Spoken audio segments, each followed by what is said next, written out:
안녕하세요, 일렉트로캠입니다. 오늘은 스티뮬러스 책과 테슬라의 생산성에 대해서 한번 이야기를 해볼까 합니다. 제가 이 바이든 정부의 스티뮬러스 책에 관심을 갖는 이유는 당연히 제가 봤나 못 봤나이기 때문입니다. 지난번에는 이 스티뮬러스 책의 범위가 굉장히 넓었습니다. 그리고 이번에 이제 뿌려질 돈은 1인당 한 1,400불이라고 여기 나와 있죠. 그리고 지난번에는 이게 한 95%? 근데 이제 공화당 측에서 이제 좀 이 바를 낮추려, 그러니까 모든 미국 사람들이 다, 미국에서 일하는 사람들이 다 받는 게 아니라 이 보면 각각의 소득에 따라서 이게 지금 얼마만큼 주어지는지, 전에 이제 뿌렸을 때는 뭐 가족일 경우는 25만 불, 그러니까 2억 5천이 넘죠. 그러니까 웬만한 사람들이, 웬만한 가족들이 다 받는데, 이번에는 공화당의 의견들도 들어가서 이게 좀 더 타이트해진다는 얘기들이 많습니다. 그래서 이미 메리 커플은 한 10만 불, 그리고 개인은 5만 불이면 벌써, 그러니까 굉장히 이게 범위가 타이트해졌죠. 지난번엔 95%였지만 85%에서 한 71%? 그러니까 굉장히 이게 타이트해지다 보니까 제가 관심을 안 가질래야 안 가질 수가 없었습니다. 물론 이걸 이제 계산하는 방법이 뭐 AGI라고 해서 그냥 그로스 인컴이 아니라 어드저스트 그로스 인컴이라고 해서 미국도 기본 소득 공제라고 해야 될까요? 없어지는 칼큘레이션 할 때 그걸 좀 배제하는 부분들이 있어서 그런 거를 좀 이번에는 잘 따져 봐야 되기 때문에 제가 관심을 갖게 되었습니다. 여튼 그래도 상당량 많은 분들이 1인당 1,400불이라는 정말 적은 돈이 아니죠. 굉장히 많은 돈입니다. 이걸 또 받게 되는데요.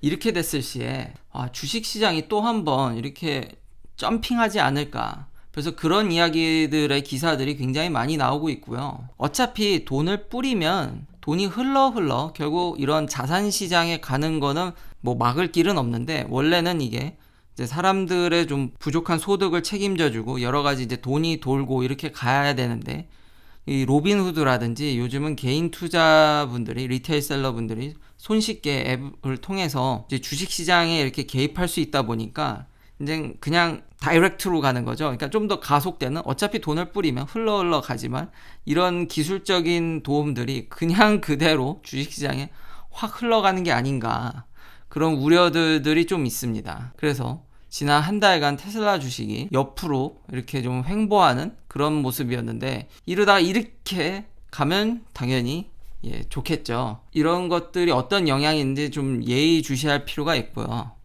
물론 기본적인 이런 펀더멘탈, 테슬라의 이런 하이밸류를 받쳐주는 건 테슬라의 플랫폼 기술인데, 지금 여러 뉴스들이, 어제 제가 루머들을 많이 알려드렸는데 이게 계속 요즘 뉴스를 도배하고 있습니다. 그러니까 소량이나마 세미를 이제 프로덕션 한다고 알려드렸는데 이게 이제 날짜까지 나오죠. 이제 달이 나왔는데 여름이면 벌써 프로덕션이 시작한다는 얘기가 많습니다. 진짜 이번엔 나오는 건가? 굉장히 많이 이게 미뤄졌는데 이번에는 벌써 여름에, 그리고 이것도 생각보다 예상한 것보다 더 빨리 나올 수 있다라는 얘기들이 많고요. 25,000불짜리 모델 2가, 거기다 지금 테슬라는 차량들을 찍어내고 있죠. 그러니까 다 찍어내는 건 아니지만 지금 인트로 영상에도 썼듯이 테슬라가 트위터에 공개한 거지만 모델 Y는 이미 다이캐스트로 찍어내고 있고, 그거를 모델 S까지 확장하고 있고, 당연히 모델 3도 그렇게 할 테고, 이걸 계속 확장해 나가고 있는데, 지금 상하이에, 기가 상하이는 지금 2분당 모델 Y가 한 대씩 나온다는 겁니다. 굉장히, 저는 일단 절대적인 숫자로 보면 굉장히 빠른데, 그래서 이게 좀 절대적인 비교는 힘들지만, 그래서 다른 자동차 회사들은 도대체 얼만큼 생산하는지 그런 것도 궁금해서 찾아봤습니다. 참 이 생산성이라는 게 평가하기가 어렵더라고요. 어떻게 보면 이게 맞는 것 같고, 어떻게 보면 또 이렇게 테슬라가 앞서 있는 것 같고, 그러니까 앞선 그런 영상들을 통해서 테슬라가 굉장히 앞서 있다라는 생각을 들지만 이게 절대적 비교는 잘 안 되는 것 같습니다. 그래서 그 기가 상하이 소식도 좀 더 업데이트를 해드리면, 테슬라가 어닝콜에 얘기했던 뭐 50만 대 전후가 굉장히 보수적인 게 아니냐, 지금 이렇게 속도가 모델 2도 그렇고 모델 Y도 막 이렇게 만들어내는데 지금 45만 대 50만 대는 좀 너무 적은 거 아니냐라는 얘기들이 계속 나오고 있습니다. 정말로 배터리만 받쳐주면 테슬라는 올해 정말로 폭발할 수 있는 그런 생산성을 보유한 것 같긴 합니다. 물론 이제 배터리가 문제긴 한데, 참고로 이런 오토메이션에 대해서, 그렇다고 또 너무 이렇게 좋은 기대를, 이런 테슬라가 오토메이션에 대해서 앞서 있는 것 같지만 여러 나오는 기술적으로 봤을 때, 근데 오토메이션은 쉽지 않고요. 이렇게 바람이 불다가 테슬라는 과거에 모델 3를 로봇으로 완전히 엄청 자동 생산하려다 크게 다친 적이 있습니다. 그리고 오토메이션이 과연 완벽하게 이룰 수 있느냐의 목표와 그게 과연 이제 득이 되냐는 거죠. 여전히 이 논문의 이 곡선을 따릅니다. 완벽한 오토메이션을 하려면 돈이 너무 많이 듭니다. 사람이 굉장히 효율적이라는 거죠. 이런 기사들에서 볼 수 있듯이 오토메이션은 사실 사람의 잡을 그렇게 뺏어가지 않는다라는 게 요즘 대세인 것 같습니다. 단 격차를 벌린다는 이야기가 많습니다.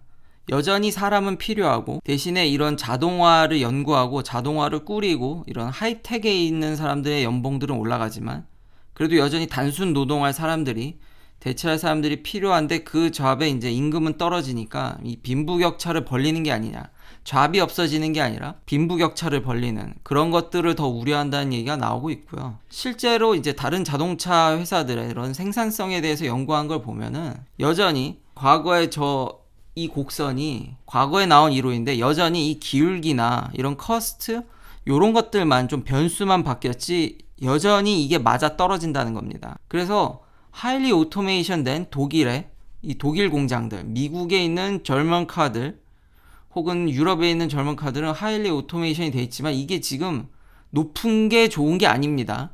지금 얼마나 차 한 대당 생산하는 시간입니다. 차당 시간인데, 아까 그러니까 이게 절대 비교가 좀 힘든 게, 이런 자료들을 찾다 보니까 기준들이 너무 다 달라서 그대로 비교하는 데는 무리가 있습니다. 단지 요 이제 피겨 안에서만 보시면, 여기 보면 한국이라든지 미국에 있는 현대 공장이라든지 일본 공장들 보면 더 빨리, 그러니까 오토메이션이 덜 됐지만 생산성은 훨씬 더 이런 독일 차들에 비해서 또 나은 걸 볼 수 있습니다. 그러니까 오토메이션이 꼭 답은 여전히 아니라는 점. 근데 이제 아까 말씀드렸듯이 이거는 테슬라는 전기차고 부품도 좀 적고 그게 아무래도 좀 도움이 됐을 테니까요.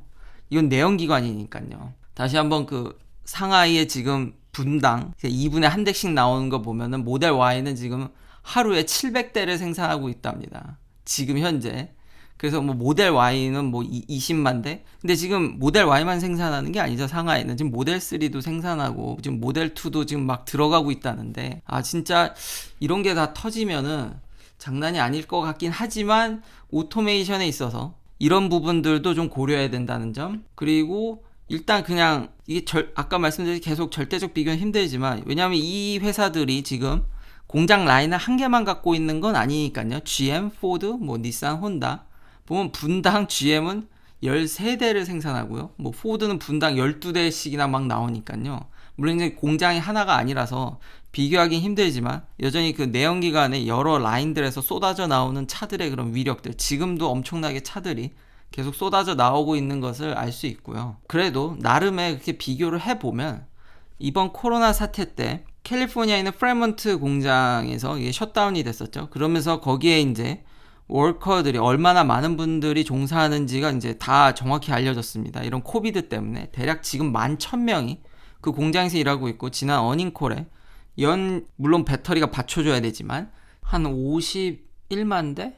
50만 대 좀 넘게 이제 생산한다고. 물론 아까 말씀드렸듯이 뭐 보수적이란 말도 있지만 일단 나온 숫자만 보면 한 51만 대, 50만 대. 근데 종업원이 10,000명 좀 넘는 걸로 되어 있거든요. 지금 폭스바겐의 역사와 전통을 자랑하고 제조 공장에 있어서 전 세계적으로 규모면이나 뭐 생산하는 총량에 있어서 뭐 손에 꼽히는 막 탑을 달리는 이 폭스바겐의 불프스버그라고 발음해야 되나요? 예, 제가 발음이 안 좋습니다. 이 독일 공장이, 이것도 조금 옛날 자료긴 하지만 종업원이 한 6만 명이 넘는데 이제 70만 대 정도 생산? 그러니까 이렇게만 보면 또 10,000명에 51만 대를 생산하는 테슬라와 지금 6만 명이나 넘게 종사하는데 70만 대 수준이면 왠지 테슬라가 더 높아 보이긴 하지만, 다시 한번 말씀드리지만 이 절대적 비교는 좀 힘듭니다. 이게 내연기관이고 전기차고 이러지만 왠지 테슬라의 생산성이 굉장히 좀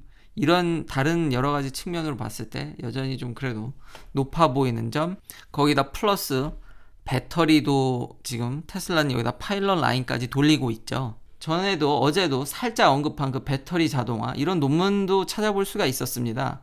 그러니까 현재 이 전기 자동차를 생산하는 데 있어서 이 배터리 프로덕션의 테크놀로지가 어느 수준에 와 있는지 대부분 이 논문 내용들이 자동화를 어떻게 하고 그리고 파일럿 스케일에서 리얼 이제 프로덕션까지 넘어가는 과정들에 대한 총망라 이런 거를 리뷰한 페이퍼인데 이걸 보면서 역시 느낀 점은 쉽지 않다라는 겁니다. 이 자동화가 배터리에 의외로 이거 까딱하면은 그래서 아마 테슬라가 그렇게까지 실린더리컬에 목을 매달고 여기 보면 파우치도 나오거든요. 이 논문에 파우치도 언급을 하는데 그러니까 파우치를 만드는 회사들에 있어서 거기가 자동화 레벨이 더 어렵습니다. 그렇기 때문에 좀 기존의 이런 배터리 업체들 중에서 그런 파우치 쪽을 생산 쪽에서 좀 더 부담이 되지 않을까라는 생각이 이런 페이퍼를 읽어보고 좀 알게 되었습니다. 긴 영상 시청해 주셔서 감사합니다. 내일도 테슬라 관련 이야기들로 찾아뵙겠습니다.